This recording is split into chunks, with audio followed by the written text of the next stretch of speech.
All right, Tokyo Revengers episode 14, Break Up. Now, initially, going into this episode, I'm thinking, what did Takamichi do? It's not even Christmas Eve. Is Hina gonna fucking cry? Y'all niggas we just seen the whole love thing go popping off and shit. We seen that bitch blow the fuck up and shit. We know we don't want you to break up already after you just seen the bitch blow up. But it is Toman. It is old friends leaving. New niggas coming in. And to begin with that, this episode to me, because it wasn't like a high action, it wasn't like blow you out the water type episode, but it was very solid, and I enjoyed it because it sets up a lot of the different plot lines to come. There's a lot of questions to be had, and of course there was that moment where Takamichi throws them hands, Takamichi hits Teta, and that was like, at that moment where it happened, I was like, oh shit, okay, he's trying something here, like what the fuck is gonna happen?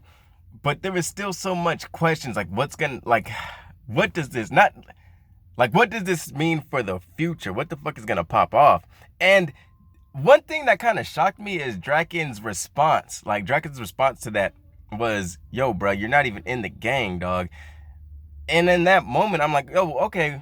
So what the fuck are you even inviting me for? Like, why am I here? Why am I at this fucking party? Why am I here? Like, nigga, I just saved your ass. I'm not in the gang.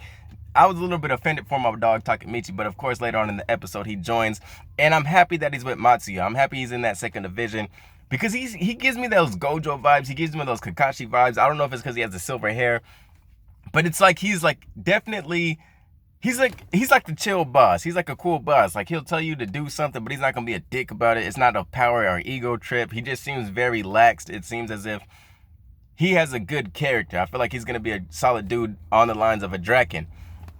And maybe that's why Mikey pairs him up with them. It's someone he could actually trust. Because one thing about this episode, Mikey showed me a side of him that was mature. And I don't know if it has anything to do with Draken's near death, what was going on in that last episode, because clearly he wants to get stronger. I think he's at a point where he knows he has to develop Toman as a bigger conglomerate. And he has to, maybe he's in a situation where he doesn't want those type of things to happen again. He doesn't want to see another one of his friends come close to death, so he's trying to get bigger.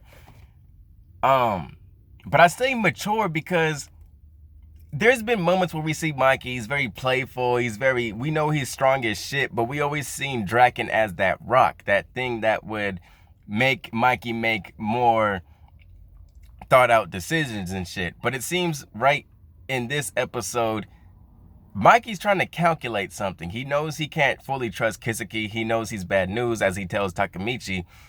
But at the same time, he's playing like the political role. He has to, he has intentions on developing his gang. And one of my favorite moments in this episode was actually when Takamichi wakes up from getting knocked the fuck out. Because like I said, we just get a moment where Takamichi's told he's not in the gang. He gets his ass beat up by a former member who ends up quitting in Baji, and then gets knocked out by Teta. He wakes up, Mikey's the only one who's there, which I'm thankful, because when he was first waking up, I'm like, dog, did they really just leave Takamichi there, like, under the fucking full moon, all them niggas left after he fucking saved Draken? Like, y'all could have gave him a better outing than that, right? That's what I was thinking.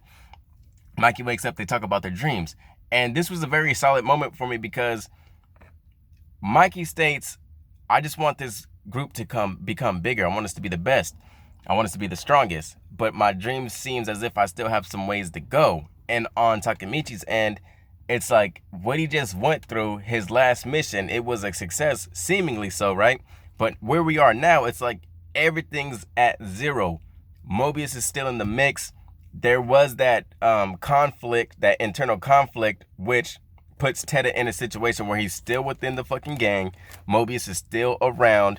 And from what we remember from the former Mobius member, the guy who's at the construction site being a bitch, getting yelled at, spit on and shit, he was saying we were just used. We were just a piece of the puzzle that kind of was involved in Draken's death. But it seems as if even without that death, Mobius is still there. Teta is still there. Nothing's really changed. Draken is alive, but aside from that, nothing else is different. Takamichi's goal is still ways ahead. He said he was going to be the leader of this gang. He's not even the fucking third division, which I didn't even expect him to become a leader of the whole division, because it's like some of these grunts, some of these guys we don't even know the names of, just guys who have jackets and shit. they'll beat the shit out of Takamichi. I don't think they would give Takamichi that same respect as these other leaders. I think there would be some more conflict if Takamichi were to be at this stage a division leader, right? There would be some guys who want to overthrow him. Oh, fuck this shit. You guys is pussies. Like, come on, dog. How do you expect us to be anything? Valhalla's out here in these streets. Shit like that. But enter Baji. Baji pulls up. He's looking like a motherfucking vampire. He got, he sauced down. He's kind of basic, got the long hair and shit. I'm interested in his character. I'm interested in seeing not necessarily the backstory, but why he left. Because Takemichi brought up a good point. His goal is now to bring in Baji, bring him back, steal him from Valhalla, come back to the fucking gang, homie. And also that he's a member now. Takemichi's a member, which is dope. But he brought up the fact, why did he even leave? Why did he quit? Because he didn't get kicked out. He did not get kicked out. And you could tell Mikey was hurt by Baji's decision to leave the fucking group. He was one of the founding members. And it seems like that sixth dude in the picture with the fucking hazel eyes and a neck tattoo, that's the guy he went to meet. Who he may be in Valhalla as well. At first I was thinking that was Naoto. I thought that was Naoto, the guy with the pain and whatever the fuck, pain and punishment on his hands. But they didn't show they showed his hands. He didn't have those tattoos. So that's who I was thinking. But it's going to be interesting to see where the fuck this shit turns out. I'm going to check my phone right quick, see if I have any more points. Okay, I got one more for Baji, and then we're going to get into Matsuya. So Baji, it's interesting because he was a former first division. I don't know how the divisions are set. I don't know if it's more of a geographical thing or a power scaling.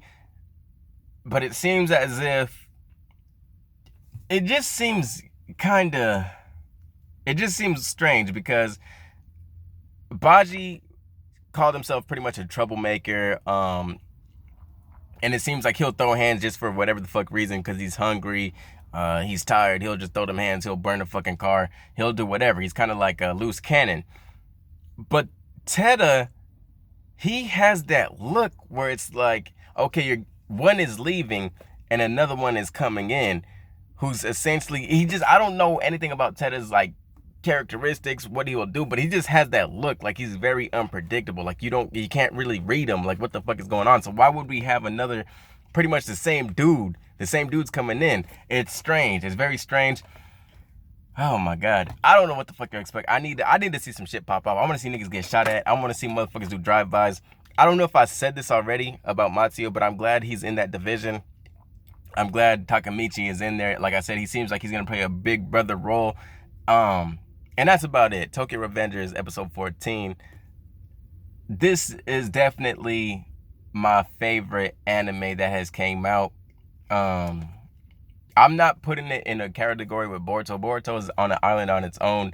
That has a special place in my heart. It's a part of the Naruto series, so that, But as far as this, I don't know, because people throw the term new gen around a lot. I feel like in order to have new gen, like to say this is new gen anime, it has to last for a long time. It has to last for a fucking long time. Because niggas, like, a new series might just come out and niggas be like, oh, yo, this is the best of the new gen. And that series only lasts like 3 years and shit. Like, we don't know.